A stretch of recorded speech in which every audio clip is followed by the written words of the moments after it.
এই ঝড় আবার ফিরে আসবে, খোদার কসম লিখে রাখেন। ইতিহাস তার নিজস্ব গ্রামার ফলো করে আবার ফিরে আসবে আপনাদের বিরুদ্ধে। আমরা শুধু আপনাদেরকে সতর্ক করছি, আহ্বান করছি, কারেকশন করবার জন্য বলছি, নিজেদের পথ শুধরায় নেন। তা না হলে এমন একটা সময় আসবে, ঘুম থেকে উঠে দেখবেন আপনার কর্মচারীরা বলবে, স্যার ম্যাডাম বিমান এসে পৌঁছে গেছে গেটে। এই জাতির পলিটিক্যাল ক্লাসের বেইমানের ইতিহাস নতুন করে ঘটনা না, বারবার ঘটেছে। এবং বারবার আমার তরুণরা ঠিক একই কারণে রাস্তায় এসে লড়াই করে, জীবন দিয়ে মুক্তির লড়াইতে আখরে আখরে রক্ত দিয়ে দেয়ালে দেয়ালে লিখে দিয়েছে, বুকের ভেতর অনেক ঝড়, বুক পেতেছি গুলিকর। কারণ এই ঝড়ের সিমটমটা একদিনে তৈরি হয় নাই, বসন্তে বসন্তে শেষে কালবৈশাখী এসে আমার তরুণদের হৃদয়ে সেই ঝড় তৈরি করে দিয়েছে টর্পেডোর মতো করে, যেটা 24 হয়ে ফিরে আসে, যেটা 90 হয়ে ফিরে আসে, যেটা 71 হয়ে ফিরে আসে। এবং আগামী দিনগুলোতেও বাংলার এই নেপোকিস্তের বিরুদ্ধে এই ঝড় আবার ফিরে আসবে, খোদার কসম লিখে রাখেন। ইতিহাস তার নিজস্ব গ্রামার ফলো করে আবার ফিরে আসবে আপনাদের বিরুদ্ধে। এবং আপনাদেরকে ওয়ার্ন করছি, আপনারা আমাদের শত্রু রাজনৈতিক দল না।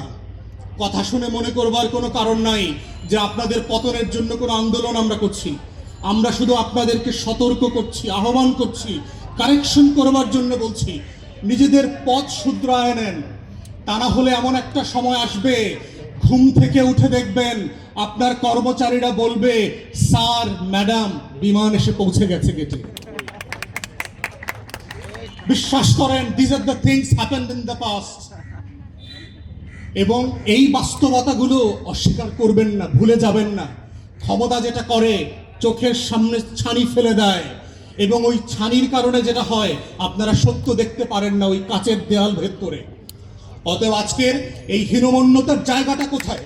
71-এ দেখবেন যাকে সামনে রেখে আমাদের এই মুক্তির লড়াই হয়েছিল, শেখ মুজিবুর রহমান, যাকে কেন্দ্র করে স্বাধীনতা তৈরি হয়েছিল, সংগঠিত হয়েছিল, সেই ব্যক্তিটার ইতিহাস যদি দেখেন, আপনারা যদি তাজউদ্দিন আহমেদের ডায়েরি পড়েন, তার মেল লেখা বই পড়েন, এম এ মোহাইমেন আওয়ামী লীগের এমপি ছিল, তার লেখা পড়েন, আপনারা যদি বিবিসি বাংলার সাবেক মহাপরিচালক ছিল, তার লেখা পড়েন, আপনারা দেখবেন পাতায় পাতায় শেখ মুজিবের হীনমন্যতার কথা আসছে 71-এর মুক্তিযুদ্ধ নিয়ে।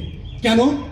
আমি এত বড় নেতা, আমি 7 তারিখে এত মানুষের সামনে বক্তব্য দিলাম, আমার এক আঙ্গুলে দেশের কোটি কোটি মানুষ উঠেছে আর বসেছে, সেই আমি ছাড়া কিভাবে একটা মুক্তির লড়াই সংগঠিত হয়? এই হীনমন্যতা শেখ মুজিবকে সবসময় তাড়া করে ফিরেছে।